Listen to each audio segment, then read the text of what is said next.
Hello guys, this is Marina Ate Kenya and welcome to my vlog. For today's video, pupunta po tayo sa trabaho ng aking asawa. So samahan nyo kami, let's go! Sa ilang minuto naming paghihintay ay dumating na nga ang service ng aking asawa at sumakay na kami. Ayan. At marami na nga tao sa loob. So ako naman dito sa kabila ay nakatulog na. At mukhang naghihilig pa yata. Charot.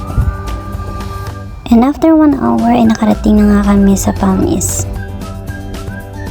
So at nagbaba na kami at for the pandong-pandong yung inyong maare dahil sobrang init.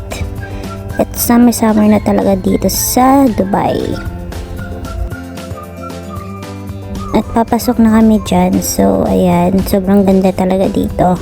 So ini-enjoy ko talaga yung palagi pagpupunta dito kasi nga sobrang ganda ng view. Nakaka-refresh lang talaga sa isip na makita yung mga ganitong gusali. So ayan, si asawa ay nauna na dahil sa sobrang init. Naku po, papasok na kami. Bago na pala dito kasi meron na silang guardhouse. Ayan, the aircon pa yan, bongga si guard. At ayan, nakikita nyo naman kung gaano kainit dito sa Dubai kasi triple yung init kaysa dyan sa Pilipinas. Kaya ayan, padating na yung buggy para magsundo sa amin para dalhin kami sa kanilang area ng kanilang yate. At ayan yung buggy para sumundo sa amin. Dahil sobrang init, hindi ka rin naman makapaglakad. Kailangan mo sumakay talaga sa buggy.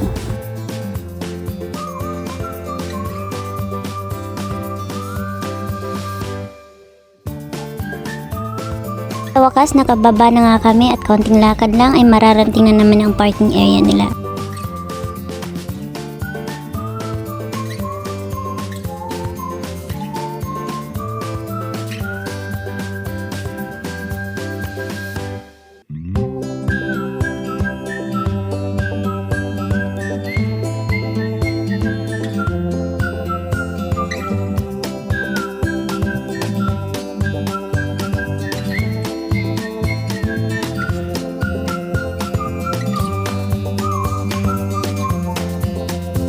Yan, nakarating na nga kami at nagsimula na maglinis ang aking asawa dahil sa dami ng kalat. Ayan yung mga alak, sobrang dami. Hindi lang yan dyan kasi may sa loob pa yan. Sari-saring mga alak. Ngayon lang ako nakakita ng ganito kasi nung nasa Pinas ako, yung makikita ko lang lagi yung mga Tanduay, MP. Yung iba kasi dito is hindi ko nakikita ever. Yung parang bago pa lang sa paningin ko.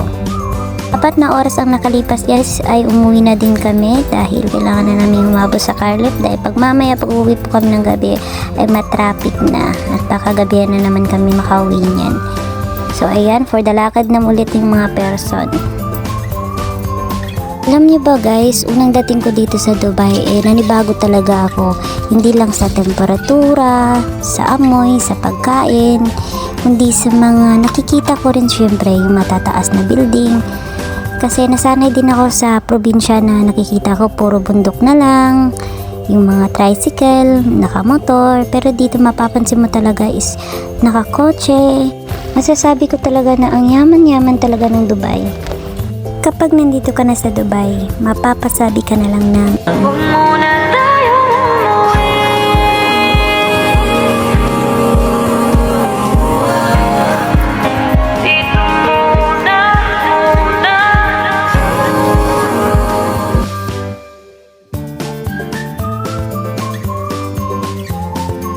at ayan, dumaan kami sa tunnel papunta sa Nakheel Mall at papunta dun sa Carliff.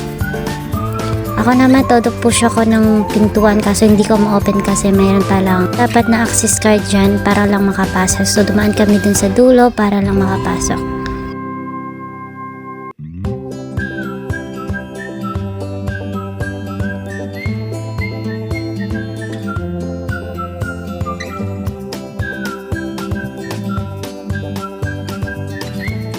And welcome to Nakheel Mall.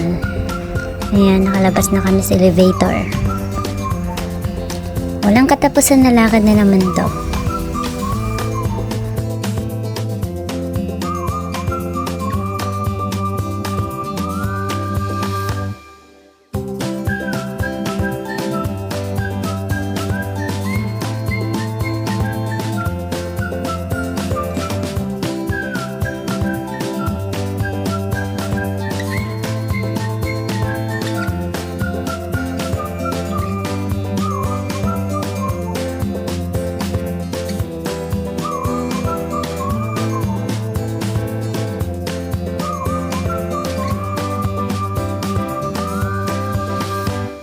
Nandito na kami sa parking lot ng mga Cardiff.